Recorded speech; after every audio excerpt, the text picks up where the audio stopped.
Fantastic. Thanks you all so much for joining us this evening. It's fantastic to see so many of you here.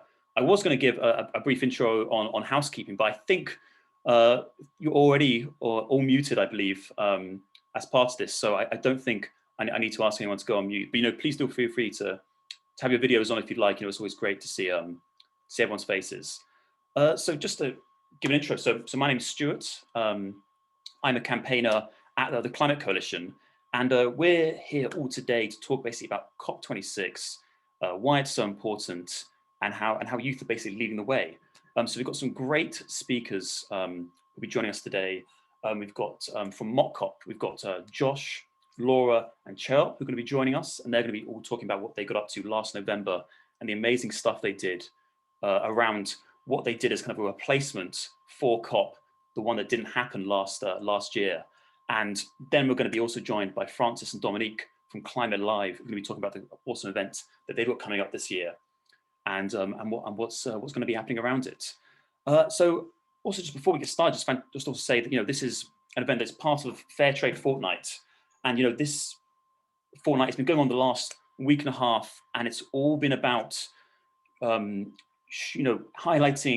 the issues that farmers are facing across the world in dealing with climate change. These people often those on the front line and dealing with the biggest impacts of climate change, and yet they are often not only the least responsible for what's going on, but also least able to deal with the stuff that's happening to them. So it's so important to kind of highlight the issues they're facing, the massive problems they're facing, and what we as an international community can kind of do about it to to improve their lives and kind of improve the the state of what's kind of going on with what they're experiencing. And COP26 is all about that, and I'm going to be firstly sort of talking to you basically just about why this event, COP26, which stands for Conference of Parties, it's a United Nations term, sort of, so to speak, that's happening in November in Glasgow later this year, and why it's so critical, not just for those, for these farmers who are suffering the impacts of climate change already, but for people all over the world, and why it's such an important moment to get right. So I'm just going to be speaking for 15 minutes or so, and then I'll be move on to Mock COP section. And so I'm going to be basically talking about Super COP, which is what I'm calling this year's COP. No one else is calling it this. No one else is calling it Super COP, but that's what I'm calling it because it really is so important. Just before I just quickly get into that, I just want to talk about just who I am and kind of where I'm from. I work for an organization called the Climate Coalition, which is an organization that's made up of about 120 members across the environmental and as well as some sort of business partners as well. And it's all about and some of our members, like it says up there, include WWF, Oxfam, Fairtrade, as well as lots of our smaller kind of local community groups. And the kind of goal of the coalition is to create a stronger movement, is to bring all these groups together around moments and campaigns that we can all get behind. So kind of find the themes and the times of the year where we can all use our collective weight to really kind of make our voices heard and make our politicians hear our voices. And so, some of you, as part of Fairtrade, you might have taken part in our virtual lobby last summer, or you might have signed our declaration that that I know Fairtrade have been doing a fantastic job of supporting. And our goal is really to try and, our sort of philosophy is, as sort of single organizations, we can do a lot, but if we really come together and pool our resources, our supporters, get behind the same sort of asks and really kind of show unity, that we can really be much stronger than the sum of our parts. So that's kind of what the Climate Coalition is all about, and that's where I work and kind of as part of the campaigning team there. So I want to talk firstly about why this COP is a super COP. So first reason is this COP is the first test of the Paris Agreement, which many of you may have heard of, but if you haven't, back in 2015, the nations of the world came together in Paris and agreed they were going to hold temperature rises to no more than 2 degrees, but the intention in the best case of being 1.5 degrees. And they agreed to do this, that every 5 years, they would introduce these things called nationally determined contributions, another very United Nations term word, but basically means a climate plan to get on track and show how your nation is going to reach 2 degrees and preferably 1.5 degrees. And so that was in 2015. Those new climate plans were meant to be in 2020, but due to what kind of happened last year, as I think we all know, that COP was ended up being cancelled, and that's been moved to this year. And so this year is the first test of the Paris Agreement, and so it's so critical we get it right. This also marks the beginning of a crucial decade of action. I mean, we're already 1 year into it, but this really is the big year where we have to make things count. We really cannot afford any more slips now. We have to reduce our global emissions by 45% by 2030. And at the moment, we are nowhere close to that.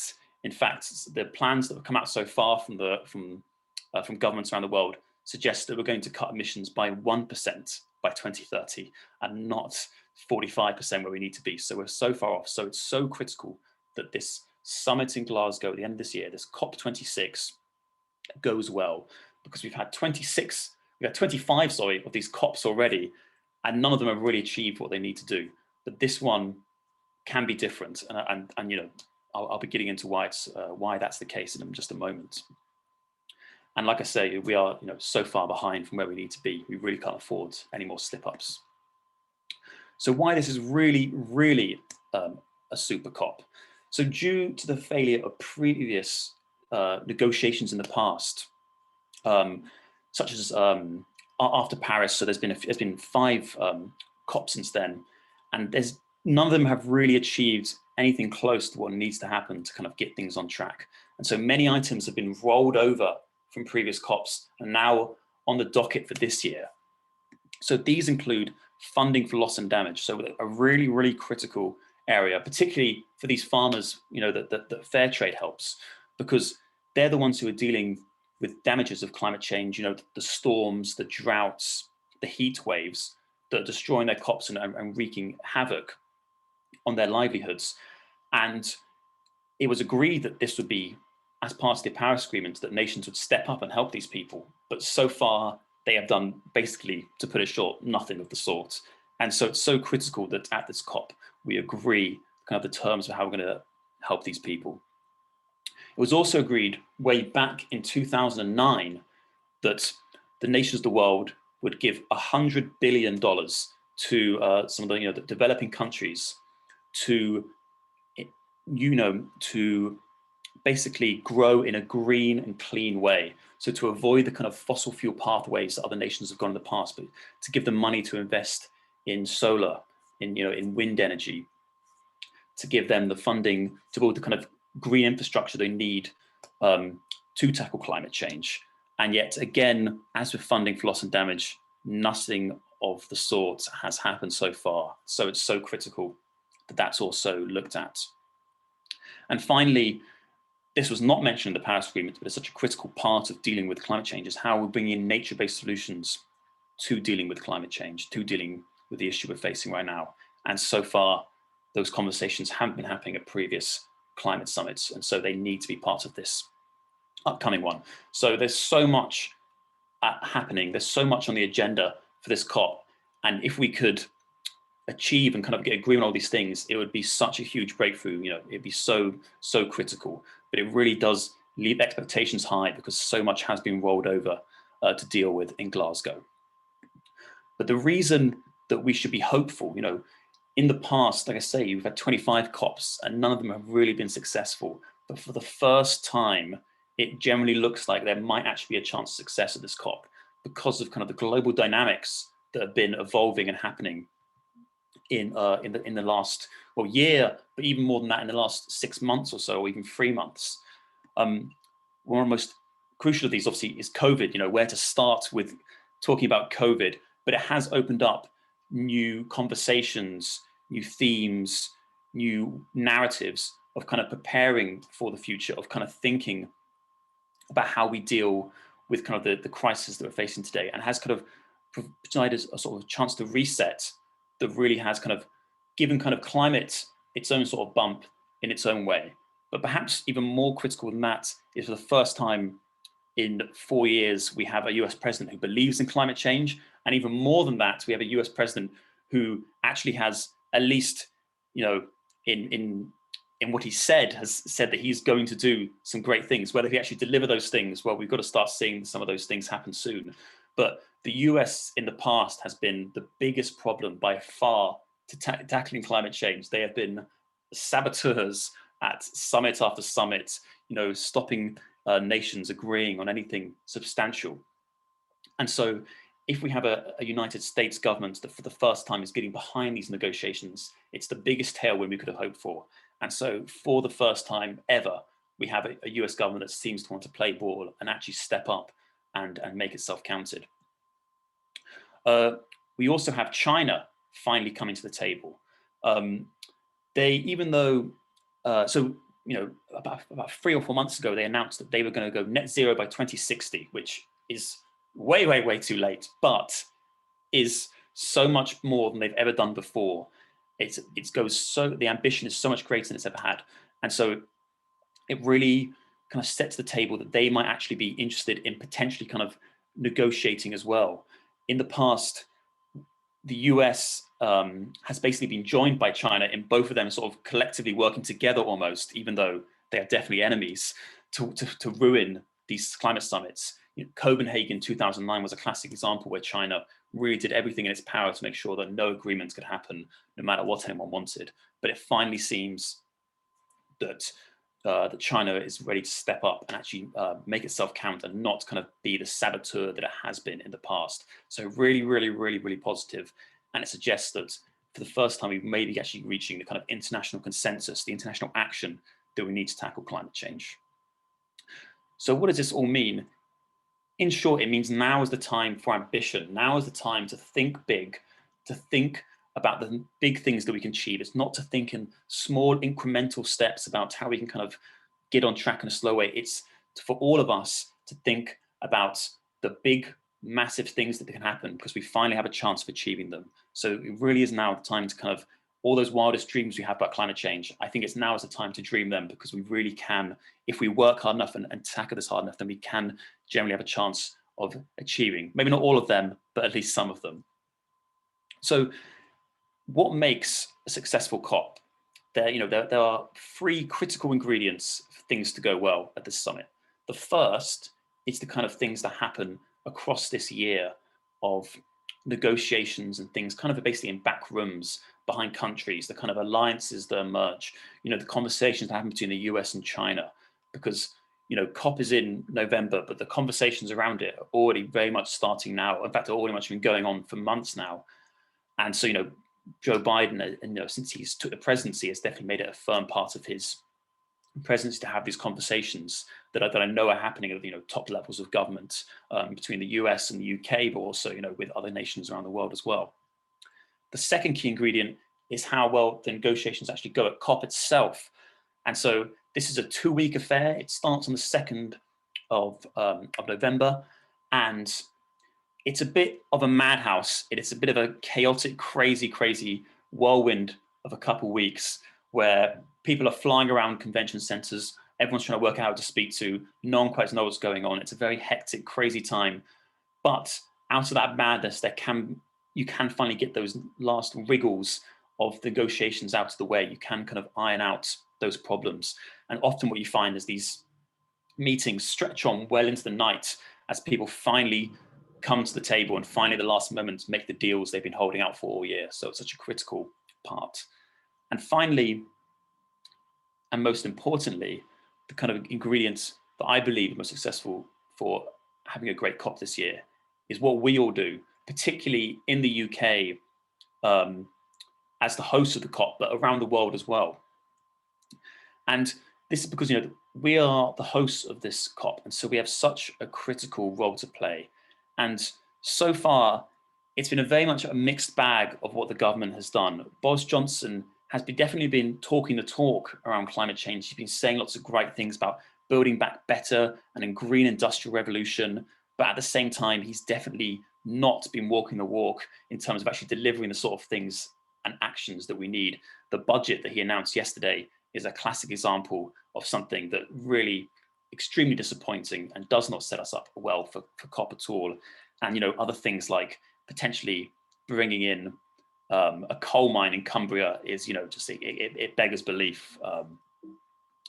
But they also they don't want to be embarrassed. This is a test of kind of post-Brexit Britain, as Boris Johnson very much wants to position us as a global leader standing alone, and so it does not want this talks to completely collapse. It does want them to be successful, and so there are forces in government who are pushing for ambition for this to be successful. And while it is quite easy to write off a lot of the Conservative Party as being laggards on this and not doing what needs to be done, there is a lot of energy in that party who do really want to do things and are really being really ambitious. And so it's so important that we try and do everything we can to make sure those voices get heard, because there are those people in that party who really do want to make things happen. And there is growing interest from across the political divide. This is not a left or right issue in the UK. There is so much energy in the UK. A poll from last year found what I found quite staggering statistics around 87% of Conservatives want to see substantial investment in climate change. And perhaps most surprisingly, 76% of Brexit Party supporters want to see substantial investment in climate change. And so there is a cross-party support for these measures from the country, from all over the place. And go even further to that, it's not like a city-led thing. A poll that came out last week found that people across the country, wherever you live, all massively support climate action. And so it's so critical that we, that we make those voices heard and we get that across the government, because there is the demand for it, but we're just not hearing those voices. The Conservative government is not hearing those voices, and it's so critical that we speak up and speak loud. And so the most important thing that you can do, in my opinion, is just contact your MP. If they're in the UK, please contact your MP. You don't have to go into any mad details or have some long pre-written thing, but just start a conversation, send them something to tell them about how much it matters to you, and start a conversation. Because the number one thing I know from speaking to MPs, it's a key part of my job, is just how much they, the views of their constituents affect how they act in Parliament. And so if you can get those voices across to MP, I cannot encourage it enough to really just, that is the number one thing, more than any other sort of personal action you can do, whether it's changing your energy supply or anything like that. The number one thing you can do, please, if you can, contact your MP. And it's not a terrifying experience. They do want to listen to you. They won't buy your head off. And I would really encourage it. Of all the years, this is the time to really engage with them. And just quickly, just touch on something else that's part of our work as the Climate Coalition. Later this year, on the between the 18th and 26th of September, we're going to be organising a lot of climate festivals happening across the country in cities, towns, villages, ranging from the large-scale events like concerts and films, right down to community-led events, and street parties, and tree planting and things like that. And so we're really trying to engage people from across the spectrum, across civil society, from faith groups to sports clubs to businesses, getting everyone involved and making this sort of massive week of action where the voices of everyone in the country really is heard by the government, and it really does get through to them just how important it is to take action. And so I'd love people, if they're interested, to be involved with that. If you are, please, fantastic, please do drop us an email. I'd love to hear from anyone who's interested in taking part or interested in organising or anything like that. We've really already got some great, organisations involved, from lots of local groups to other like football clubs like Manchester United and things like that. So we're really trying to make this fantastic. So please do get involved with that if you can. But just in closing, I just want to emphasise just how key this summit is this year, how this really is different to everything that's happened before, how it's the time to think big, it's the time to act big, and it's the time to really kind of make our voices as loud as possible and get involved. So that's basically everything I have to say. So thank you very much for listening. I'm now going to pass over to the Mock COP team, and thank you very much.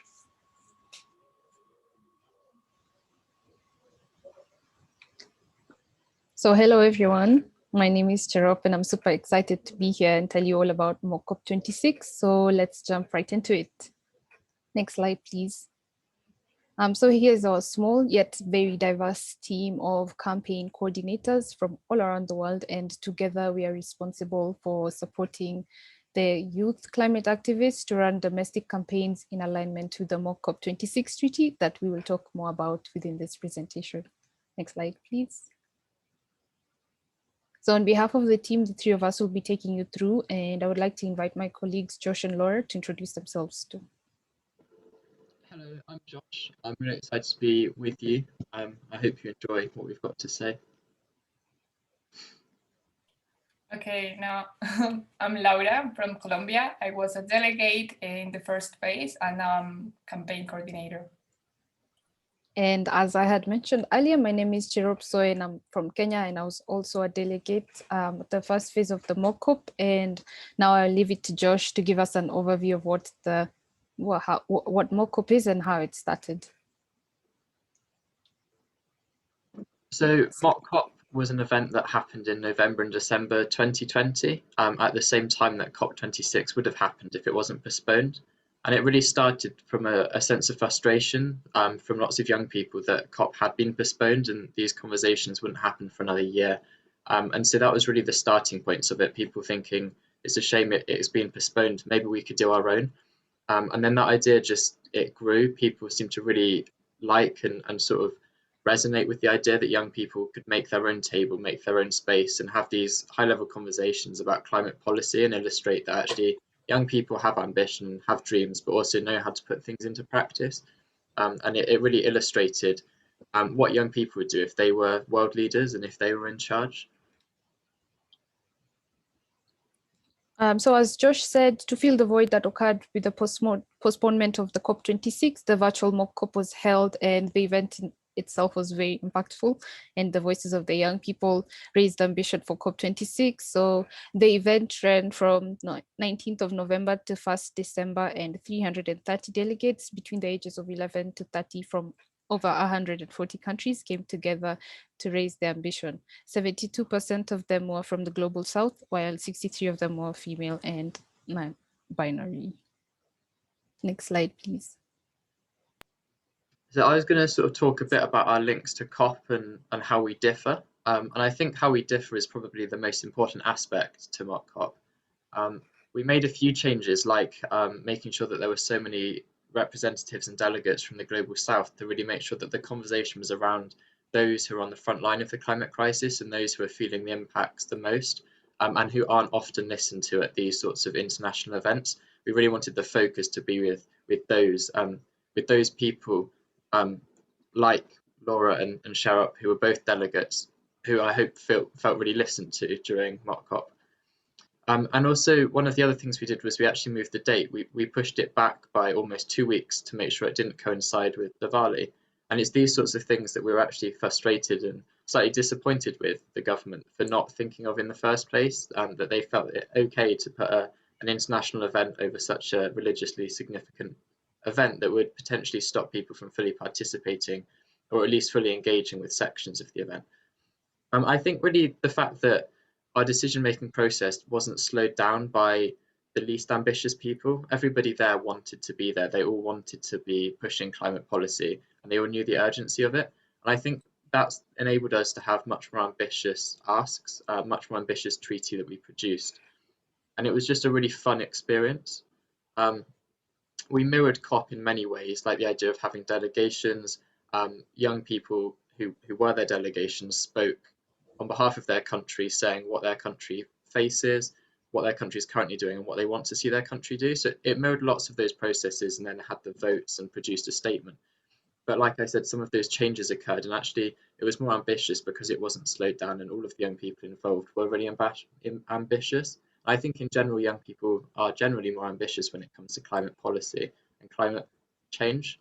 We've seen lots of that through strikes that have occurred, and the number of young people who rank climate change as being hugely significant.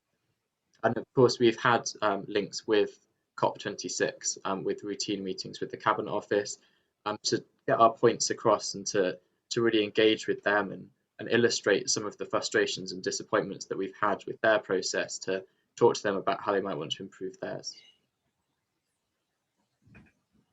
So there are just but a few comments that we received from everyone worldwide, and I will read from the volunteer who's 11 years old and from Portugal. So they said, Mock COP26 is my hope for a better future, and being a volunteer for Mock COP26 is, to me, my guiding my future in the right direction. And I'd want to thank everyone who made this possible, as I tend to lose hope and get frustrated. But Mock COP26 has given me the confidence in myself and has opened my eyes to climate change and more than ever. So thank you. Next slide, please. So these are social platforms, and we had a massive following on Twitter, Facebook, Instagram, and LinkedIn. And what's more, we had like over 2.4 million users of our hashtag MockCOP26. Next slide, please. And then we've had over 11K channel views on our YouTube page. And yeah, I will leave it to Laura to give us more about the declaration. Okay, thank you, Sherlock. Okay, first, the principal output of the mock-up first phase was a treaty with 6 themes that covered climate education, climate justice, climate resilient livelihoods, physical and mental health, nationally determined contributions, and protecting biodiversity. Now I'm going to share like some of the policies that are strictly related with the fair trade movement. It was very difficult like to condense them, because I see a relation with the fair trade movement in all the policies. So in the first point, climate education, these 2 policies benefit the farmers and peasant cooperatives and the consumers. First, because part of the traditional and ancestral knowledge is being extinguished by the industrial and capitalist techniques. And second, because it empowers the consumers, because through education, they will now where their food and products come from, and they will make responsible and intelligent buys. This next one, please. So climate justice. This point not only focuses on the right to a healthy environment or to make responsible, extractive and polluting industries for damaging the environment and the home of nearby communities, but also ensures the protection and participation of people who are already protecting nature, such as indigenous people and other native communities that still have a strong link with their lands and nature. Next one, please. Okay, this one is the climate resilient livelihoods. People such as farmers, Afro-descendants, indigenous and peasant communities know long time ago that the world is changing, and they have been asking for the support of the states, but they haven't been listened. So this theme recognizes that these people are agents of positive change and play a crucial role facing the climate crisis. They need support through guarantees, trainings, and other resources to mitigate and adapt to the impact of the climate emergency. Can you go to the next one, please? Okay, the physical and mental health, it's proven that the climate crisis is not only an economical and environmental crisis, but also is a social crisis that affects mental and physical health in a personal and collective level. So this point ensures that new and coming generations have the right of connecting with nature, as some of us have had the chance, and recognizes that it's needed mental health services to face the climate crisis. Can you go to the next one, please? So the NDCs theme has 2 points, but I have just left one, and the one that directly refers to the Paris Agreement main goal, because as I said, farmers, indigenous, Afro-descendant and peasant communities have lived the impacts for many years now, and to question and drop the 1.5 goal of the Paris Agreement is to forget once again these people that are facing the consequences firsthand. Can you go to the last one, please? So this one talks about protecting biodiversity. Sometimes, and this part happened like personally, when I think about fair trade, I think about crops, harvesting, but sometimes like I forget also like the the products and the elements that come from the marine ecosystem. So this point highlights the need to protect land and marine ecosystems and their urgency of phase out all non-essential single-use plastics. And this second policy that is there is because fair trade is not only about people, fair prices, sustainable production, but also about protecting the environment and nature. So this goes through the whole cycle, and it doesn't end when the consumer buys the food or the product. And this policy reminds that through the circular system. I think that share. So the following are our ambitious yet realistic goals for this year of 2020. We would like 30 countries to implement part or whole of the policy asks from the Mock COP26 treaty. And at the COP26, we hope to secure ambitious youth presence in both the blue and the green zones.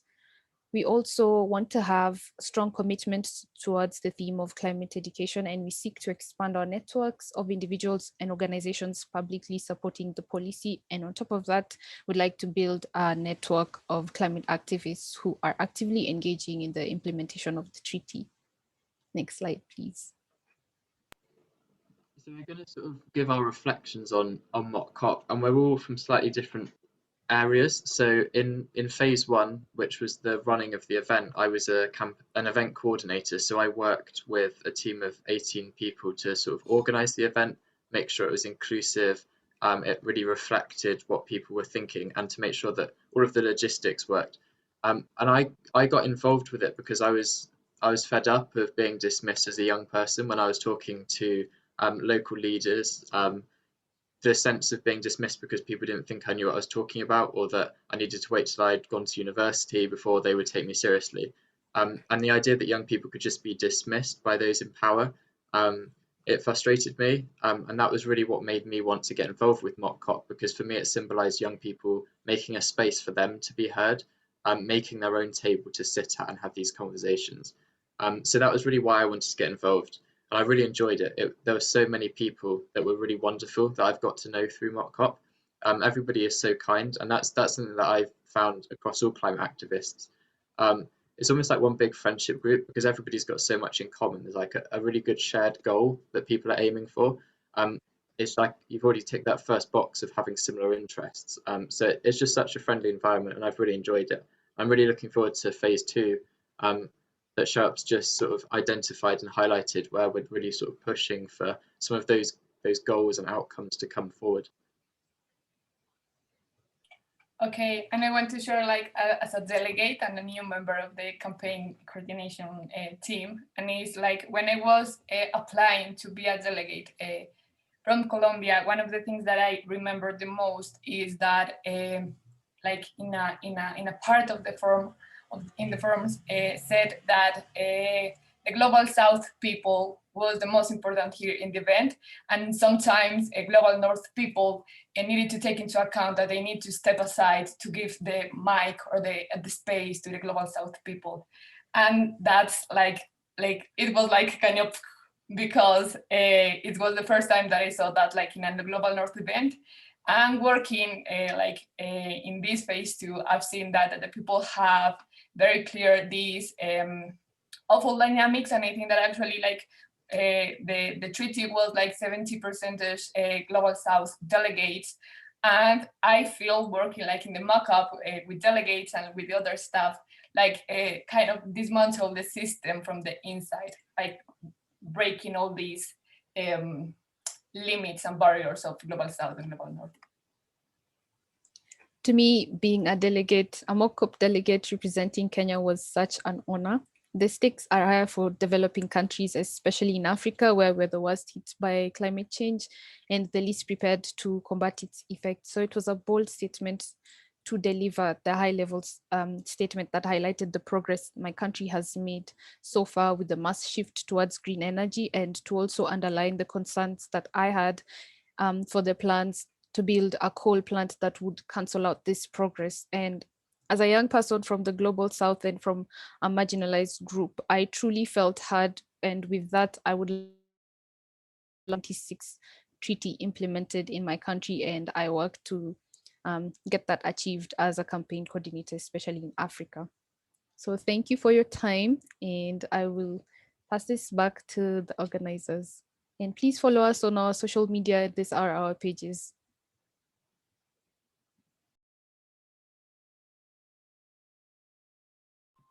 Brilliant, thank you. I think Dominique and Francis, please take it away.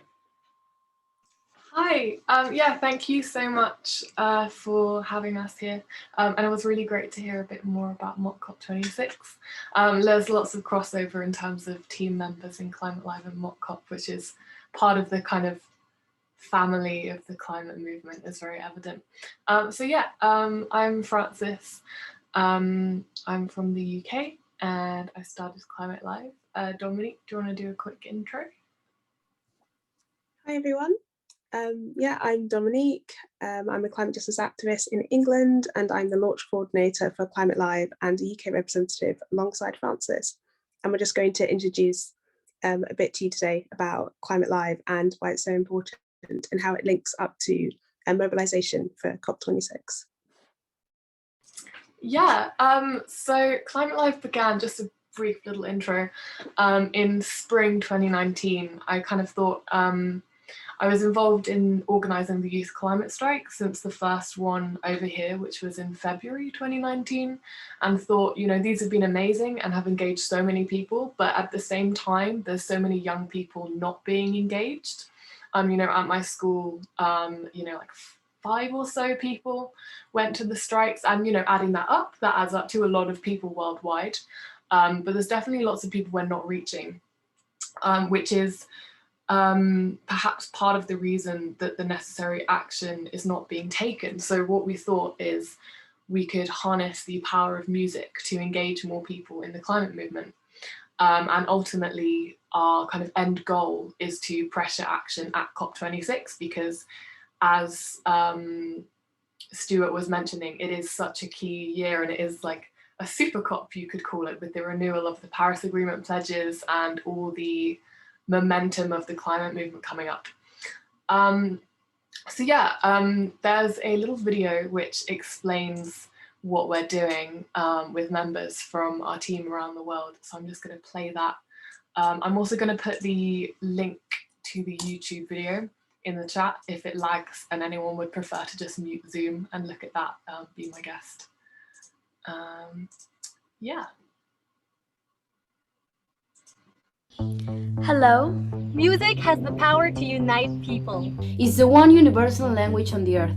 We need to harness this power in one harmonious voice. 7.6 million took to the streets to demand climate action in September 2019. But leaders still fail to act with the necessary urgency. Millions of young people around the world are demanding change, and it's time to stop the apathy on climate change. Can you hear us? Time is running out for the planet as we know it. So, to change everything, we need everyone. Youth climate activists supported by NGOs and music and events professionals are organising Climate Live. Concerts to harness the power of music. Following the model of school strikes, there'll be both events on large and small scales across the globe. Events are being planned in over 40 countries. We have 3 main aims. Engage a new audience to the climate movement. Educate more people about the challenges faced today by those on the front lines of ecological breakdown. Empower young people to pressure world leaders to take actions to combat the climate crisis. We are kicking things off all over the world with events on April 24, 2021. Follow it by even more concerts on October 16th. For the UN COP26 climate conference next year, where governments will have to renew their Paris Agreement pledges. It is crucial for our future that world leaders are more ambitious. Can you hear us yet? The climate crisis hasn't stopped for COVID, and neither can we. The time is now. We can't do it alone. We need you. Please use your privilege and fight for us. It is so vitally important that anyone with a platform of any size does whatever they can to support the youth-led climate movement. Our generation dictates the future. This is the most important issue that we face. The louder we shout and the more will be heard. We only have one planet, we need to take care of it. We can make a difference. It's not too late to turn things around. Together, we need to be united in one voice. Make your voice counted too. Please join us. Ελάτε μαζί μας. ぜひご協力ください。 S'il vous plaît, rejoignez-nous. Por favor, junte-se a nós. Sumama na kayo! So come join us, man. Let's do this.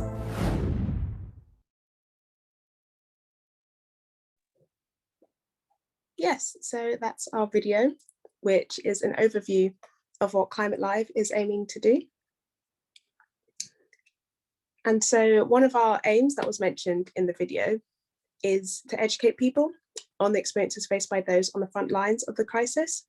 And so it is just so key to platform and uplift people in the most affected areas and Indigenous communities and communities of colour across the world globally who have been sidelined and not well represented and reflected in COP spaces, despite their knowledge and first-hand experiences being key to fighting this crisis. We all know how climate change is not just an abstract thought or something that is way far removed from us into the future, but it's here and it's already disproportionately impacting communities, including several members that are in our Climate Live team.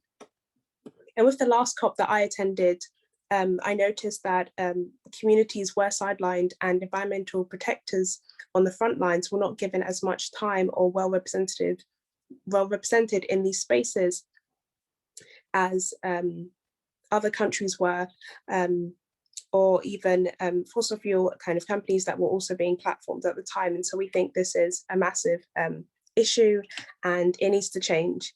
And so with Climate Live, our focus is on uplifting the voices of those most affected by the crisis and also providing a voice to millions of young people around the world who are concerned about the future of our planet. This is such a key year for climate action that will determine the future for generations to come. Time is ticking, and what are we waiting for? So our question to our leaders is, can you hear us yet? So to keep updated with Climate Live and to join us in pressuring world leaders and uniting for the climate, you can keep up to date on our socials, Climate Live 2021, and sign up for updates on our website. And also we have our email, hello@climatelive.org, that you can email to partner with us and join. If you're a young person, you also want to join in organising, and also for anyone who wants to join and also partner with us and wants to know more about Climate Live. Francis has just put that down into the chat.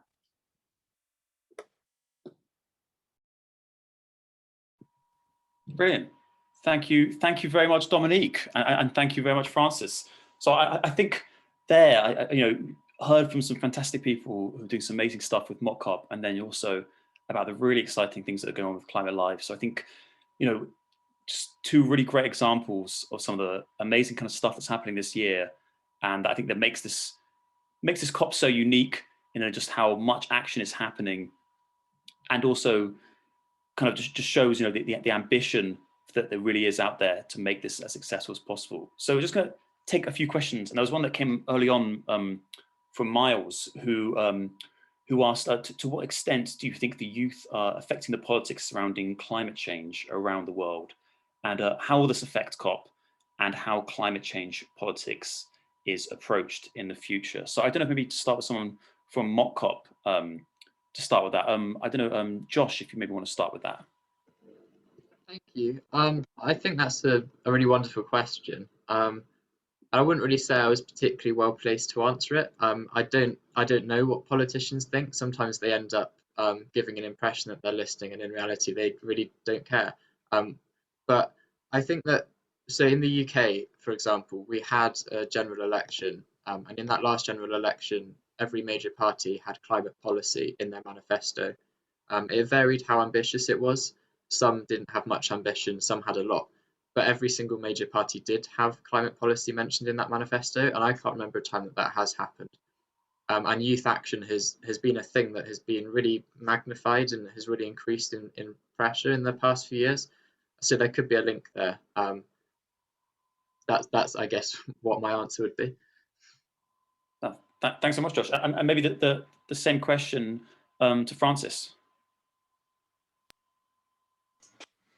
Yeah, I think it's undeniable that young people have had an impact. I mean, you see the youth climate strikes being in the headlines and people talking about climate change a lot more than they used to. I mean, before the climate strikes happened and, you know, I saw a speech that Greta did, I had no idea that it was such a pressing issue and that recycling wasn't going to solve everything. I thought we were all fine and dandy, and we're clearly not. So the youth climate movement has clearly had a huge impact in terms of raising awareness for the cause, and now we just need to kind of push that through to the stage of real action, and that's what we're really pushing for this year with all the campaigns leading up to COP. Yeah, and I completely agree. And even though I definitely don't think I can count myself as youth anymore, unfortunately, one of the things that I've definitely seen in my job over the last couple of years is just how much space has been opened up by the youth movement and others. But we've suddenly found that politicians, when these movements started taking place in the last couple of years, have suddenly been so much eager to talk to anyone, including youth, but also just anyone in the environmental movement. And it was achieving, getting us meetings and getting politicians to say things that they never would have previously said before. So I think sometimes there's a tendency from politicians to, at least some of them in this country, to attack, sometimes go on a bit of the fence against youth strikers, but they definitely really do respond to them. And sometimes even if they don't just go directly talking to youth voices, it forces them to engage more with the environmental movement as a whole. And so it's so critical. And one question that I had that I wanted to ask was, I was talking about how kind of the action that people can take in the UK about contacting an MP, and there was some stuff, about in Mock COP about how people can get involved. But I guess maybe, Cherub, if I could ask you kind of what action young people can take to get involved with COP who aren't, based in the UK. What can young people around the world do to get ambition at COP26? I would say we start with technology. I know that's something that's really hard to find sometimes in some areas, especially in the African context. But if you get a platform to talk to youth worldwide and to connect with one another, and you sort of feel like you have the direction to know, okay, so I'm not the only one who's having anxiety about the driving climate ambition. And also, I would speak in the context of my country. It's not really easy to get a hold of your members of parliament or your decision makers. But if you use social media platforms, I feel like that's the place that it's gained more traction, and you can garner like a reaction, or like you can get the attention of your decision makers. And also another thing that I wanted to add before I lost my train of thought was, it's gone. But yeah, getting involved in Mock COP is a really good way, because we give capacity building. So planning on giving advocacy skills on influencing, and also how you can get in touch with your decision-making leaders. And yeah, that's a plus. Brilliant, thank you very much. And maybe the same question to Laura, and like Cherub, it'd be great to hear about maybe some of your experience in Colombia, and kind of how, is it possible to contact decision makers there? Is it something that do they listen to youth leaders over there? That depends. Like, especially in Colombia, youth is not really heard. But there are other countries in Latin America that they have, for example, youth delegates in the COP generally. Colombia is not the case, so we have it harder. But yeah, we're like coming together and like manifesting not only physically but also online. And another thing that I will add, like regarding to the climate action, like demanding climate action, is also like questioning ourselves, questioning, like, no matter if you're from the global north or the global south, that actually I don't like those terms, but yeah, like questioning your privilege and why, like, for example, why we do know about the COP. Not like to know about the COP, it's a privilege here in Colombia. Not all people know about the COP, and I think that happens a lot in global south, MAPA countries, that we don't really know what is the COP. So yeah, like questioning ourselves and we think, I don't know, yeah, who we are and why we are here, and like that kind of stuff. Brilliant. Thank you very much, Laura. And just a question that came in to the Climate Coalition was where we stand on the meat and dairy industry, as the emissions are worse than all transport combined. And it's a great point, and I feel it's one of those issues around climate change that kind of goes under the radar a bit, because we all see, the emissions that are coming out of cars. You can all see, you've got them, even though you can't see the carbon dioxide, you can see all those dirty gases coming out of, the exhausts of cars, or when a plane is flying overhead and things like that. But things like the meat and dairy isn't quite so obvious. We don't kind of see those, we don't have a reference firsthand for what those emissions are. And I feel it's so critical, to kind of talk more about kind of how to move away from sort of this dependency on meat. In the UK, for example, we have a very, my dad is a classic example of a meat and 2 veg for every single meal. And my dad won't eat a meal unless it has a piece of meat in it. And I feel like one of the things work that we're definitely trying to do is trying to sort of highlight just how, I guess, how much options there are, but just how, trying to normalize these things amongst the wider public. It's often, I think, particularly in London and stuff, it's quite easy to be in a bit of a bubble about kind of thinking that, a lot of my friends all eat are vegetarians, but when you sort of leave London, that starts to change quite a lot. And so we're really trying to work to try and get people to eat less meat. It's something, a key part of our messaging. And even though I don't think we're going to be able to tell people ever become a vegan, if we can just keep people reducing and keep kind of starting that conversation of reducing meat use and dairy use, then once it's kind of got started, then it can kind of really move along and start accelerating, and hopefully people move away at a faster pace.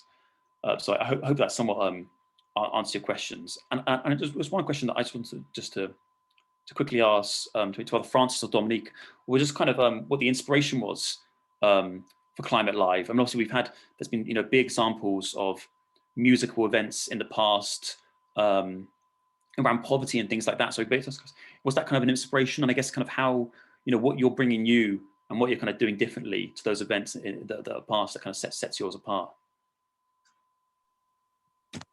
Yes, so with Climate Live, the inspiration, when Frances founded it, her initial idea was around, there's been like Live Aids and everything in the past, for example, and why isn't there, we should have an event for the climate, for example. So that was kind of the kind of initial thinking around that. But what kind of sets us apart from other events and other concerts like that is not only the true kind of global aspect and international aspect of it that's taking place in over 40 countries with young people leading it, but also that we're not focusing on money as a way to kind of solve the climate crisis, for example. So that's not like our main focus. Our main focus is actually engaging people into the movement, is educating people, not just on kind of one perspective on the climate crisis, but from perspectives from those in the front lines, for example, and on different local campaigns that people can practically get involved with. So people will come to the concerts who aren't involved in the climate movement, to see different artists, and because, it seems quite exciting, and they'll leave the concert with a new sense of empowerment and feeling quite inspired to practically join the movement and join the different campaigns and things that were mentioned in the concert. And we will also have things leading up to that. So I think that's what really makes it different, is that it feels these events are truly a way to get people involved in the wider movement and to stay involved in the movement, to continue pressure. Brilliant.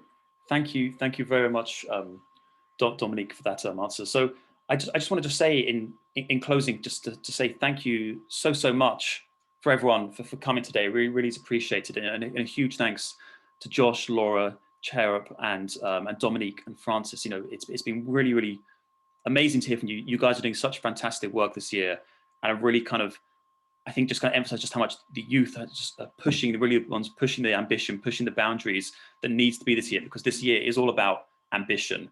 And it really is the youngest people in our societies who are actually leading that ambition and actually really trying to push where others may be a bit scared of. But this really is the time to kind of think big, to dream big, and I really just I can't wait to see kind of some of the things you guys get up to in the next few months, all the work you've been doing. So thank you so much for everyone to attending. I hope that was useful. And just to answer some of the questions, this event has been recorded, so it will be available, I believe, on the Fairtrade website later on to watch or share if you'd like. So thank you so much for attending, and have a wonderful rest of your evening. Good night, everyone.